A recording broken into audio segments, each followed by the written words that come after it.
appeal of a classic MGA is the romance. The romance of rolling through the countryside, wind in your hair, wire wheels rotating under you, turning heads with your very stylish and fun machine. It's the same for all classic car lovers. For devotees of the MGA, it doesn't get better than this, and we're inclined to agree. So you've just hit 40. You're feeling cashed up, your hairline is fast travelling to the northern hemisphere of your head. So you've decided to take the plunge and get yourself that little sporty classic car you've always dreamed of, and get some wind in your hair before it all disappears and you find yourself shopping for a glue-on toupee. Right now, your heart is set on a Sunbeam Alpine, just like the one James Bond drove in Dr. No. Well, let's take a closer look at the damage to your hip pocket. There were several models of the Alpine produced between 1959 and 1968. The body shape didn't differ much between models, only performance. We've been looking around, and as far as classic cars go, the Alpine could be considered an entry-level classic. Of course, the prices vary, but generally at any one time there are a few on the market to choose from. This 1963 restored Series 2 unit in the UK was on the market for the princely sum of $9,000 US, or £5,500. It's restored and looks pretty good. It does lack a little grunt, being the early model. For about $7,000 or around £4,000, you can slide into this restored 65 Series 3 Alpine. We found this 1967 Series 5 model for an ambitious $15,000 or around £9,000. The engine was replaced with a 2300cc Mitsubishi power plant. Pricey, not stock, but it may have enough juice to get you and your new hairpiece to where you want to go. There are usually stacks of Alpines on the market, so if the Sunbeam Alpine is your classic passion, get hunting. They won't be hard to find. Here's a challenge for all you classic car fans. Know Your Chrome gives you a peek at some close-ups of classic chrome. Look at the shapes. Do you recognise the lines? Can you tell which car sports this shiny styling? It's too early for clues, but we can tell you it's a car. It's a classic and it's very, very cool. Look closely and we'll give you more hints later in the show. Next on CC, the Classic Car Show, we meet a big black cat, some tips for classic car owners, and we take a pony ride.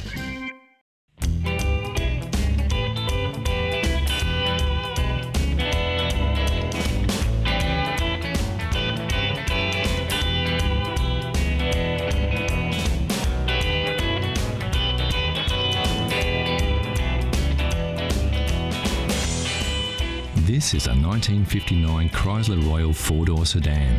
It's in A1 mechanical condition, and due to the simplicity of its six-cylinder Cube Dodge motor, anyone with a few basic skills can keep it that way.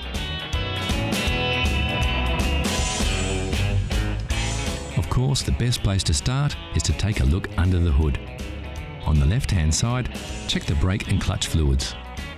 No oil leaks are a good sign that all the hoses are intact. Quickly check the fan and inspect the radiator cap and water level.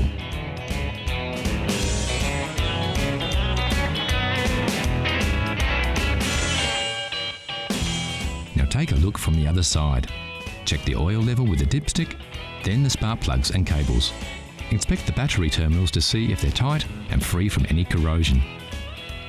Ensure the top radiator hose is nice and tight and that the fan belt is taut and has no cracks in it. The leads and wires to the distributor cap and starter motor should also be tight. The distributor cap should be clean and high tension leads all in place. Okay, the engine looks good to go, so always fire her up just to make sure she sounds as good as she looks.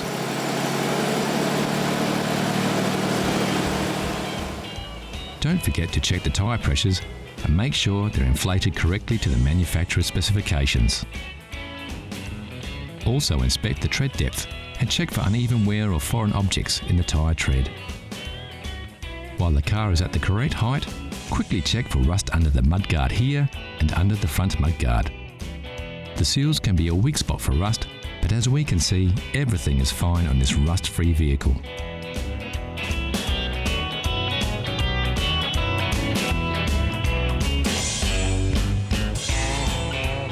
So that's about it. A few simple maintenance checks should keep your Chrysler Royal in great condition for another 50 years. And the best thing of all is that you can roll up your sleeves and do it all yourself. Yep, there's only one thing better than the smell of aging leather, and that's the smell of engine grease on your hands.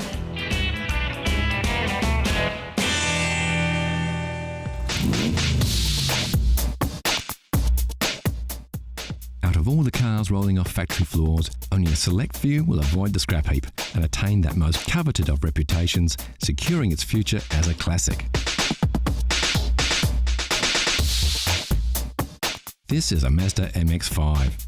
It has all the features that we think will give it a fighting chance to one day be a collector's car.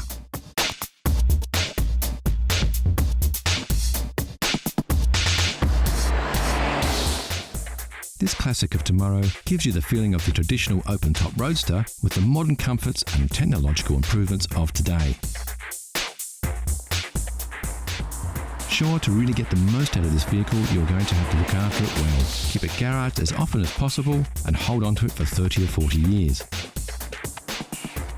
If that's not too hard for you to do, you can have a sports car of today and a classic of tomorrow.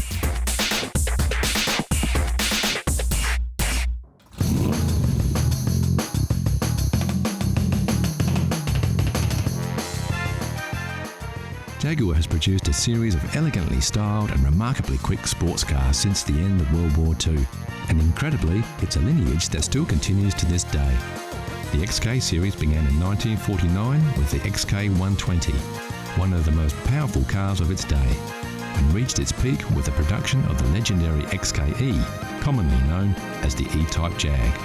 With its combination of good looks, high performance and competitive pricing, the E-Type became the icon of 1960s motoring, and when the car was released in 1961, Enzo Ferrari even called it the most beautiful car ever made.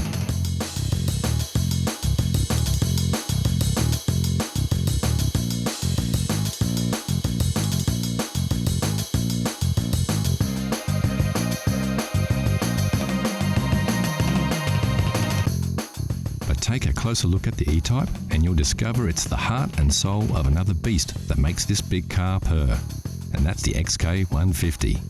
Built between 1957 and 1961, just short of 10,000 XK150 Roadsters, fixed head and dropped head coupes were built and sold. It was distinctively different from its predecessor, the XK140, with its curved one-piece windscreen, wider grille and high wing line along the sides.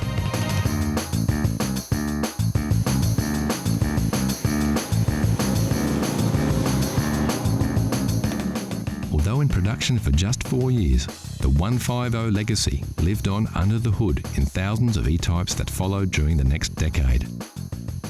In fact, the Series 1 E-Type was powered by the very same 3.8-litre straight-six XK6 engine that drove the beefed-up XK150S. And boy, what an engine! It pumped out 265 brake horsepower, easily topped 135 miles per hour, and could sprint from 0 to 60 in just 7 seconds.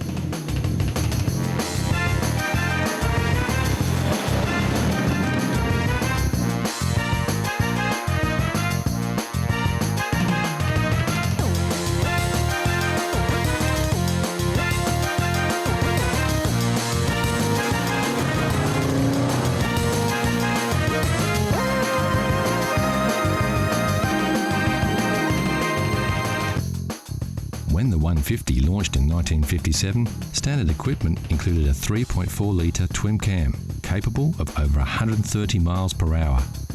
But in February of '59, Jaguar added a chrome S insignia, along with triple SU carburetors, a dual exhaust system, beefed up suspension and larger disc brakes. And the 150 didn't just pack a punch under the hood. It came with a beautiful interior that featured stylish leather throughout. Roll-up windows and door handles were also new features, which until then were not considered essential equipment on sports cars of the day. And the result was a combination of excellent performance and handling with a level of comfort and luxury rarely seen in sports cars of the period. The long flowing lines of the hood hinted at what was to come a decade later with the sleek new styling of the E-Type. But its front end, unlike its successor, maintained a traditional look with classic round headlights, the vertical chrome grille, and of course the famous Jaguar badge. The tail end of this Jaguar is arguably even more beautiful than that of an E-Type, with its exceptional chrome detailing. And then there's those familiar twin chrome exhausts that remind us of the raw power hidden beneath this graceful exterior and of the XK heritage.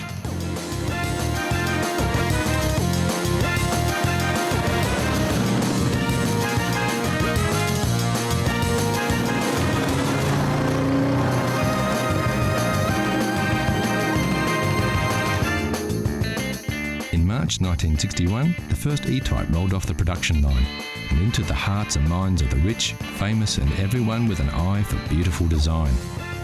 And its predecessors, including the 150, were quickly forgotten.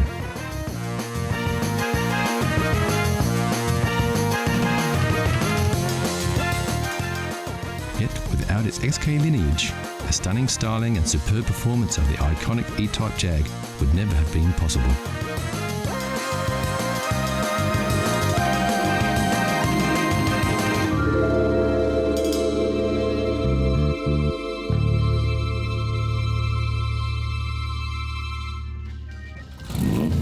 So how well did you go with your first peek? How well do you know your chrome? Here's a quick update. Did you guess it right away, or are you still pondering?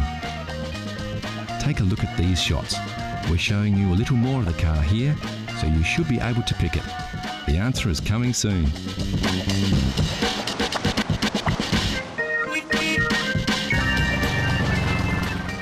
Also coming up, not one but two mules bust out of the stables and go for a run on the open road.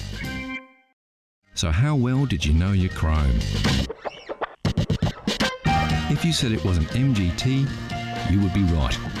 The MGT was a launchpad for MG, establishing the British mark as a manufacturer of quality, stylish sports cars, with the MGA, like the model we saw earlier, following in its footsteps.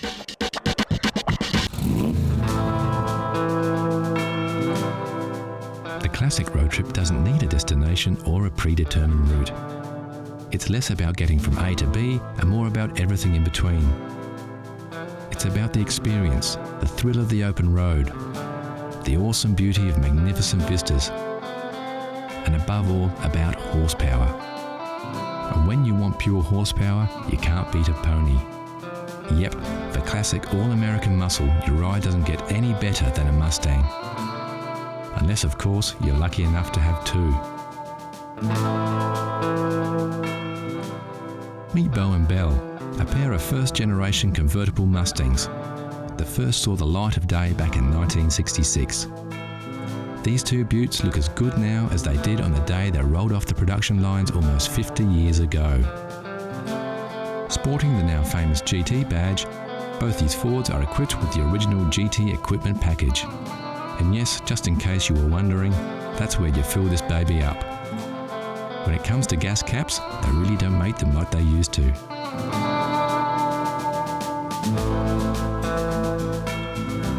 Both these Mustangs feature fully automatic electric soft tops, an original feature built into the car way back in '66. So now that the sun's up, let's get those tops down and let Belle and Bo loose on the open road.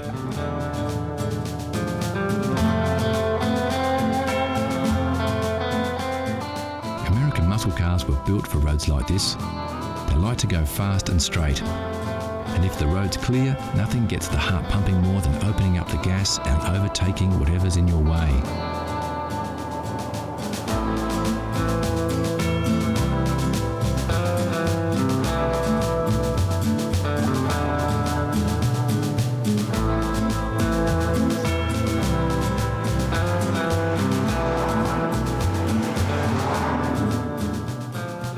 First-generation Mustangs were produced between '64 and '66 and broke all kinds of records when they came out. Over 1.5 million pony cars hit the road in just 2 years, and with so many vehicles out there, tracking down parts is a breeze. It looks like this road trip has taken a quick detour off the beaten track, but as we can see with their short wheelbase and wide track, Belle and Bo look just as good on the dirt as they do on the hard stuff.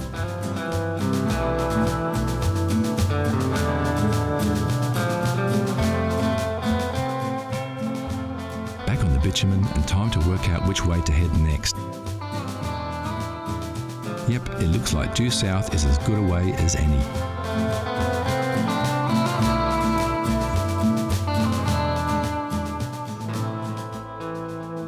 These cars came fitted with many luxury features that are still considered optional extras on many modern cars. Power steering, disc brakes and even air conditioning were all standard features on Mustangs of the period. Despite their age, driving these Mustangs isn't very different from driving a modern car. Sure, they won't hug the road and don't have the same kind of turning circle, but in terms of ease, they're just the same. The big difference being that today's cars don't have as much style and charisma. So let's pull over and take a closer look at these two beauties. Both cars have their original pony interiors with those embossed stallions that remind us of their majestic equestrian heritage. Bo's seats are a classic two-tone, while Belle's upholstery is simple and clean. Both interiors are magnificent and their pristine condition belies their real age. Under the hood, these beauts look every bit as good as they do on the outside.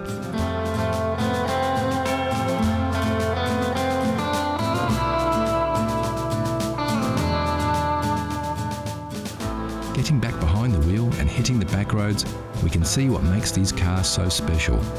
With their soft tops down, winding their way through spectacular scenery, it's possible to forget that we now live in the 21st century.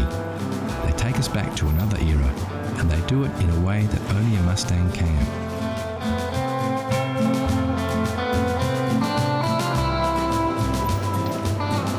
So that's it for this road trip on another road to nowhere. And what better way to bid farewell to Bo and Belle than to watch these two ponies ride off into the distance to who knows where.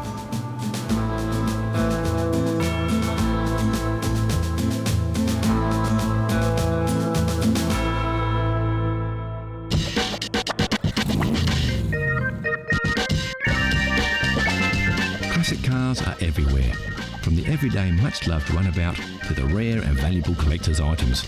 One thing we all agree, there's nothing cooler than a classic.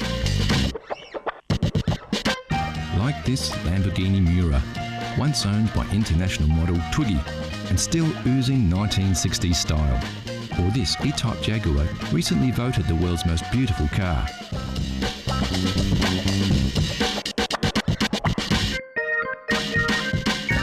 Of course, like you saw in the buyer's guide, you don't have to be rich to drive a classic, you just have to love classic cars.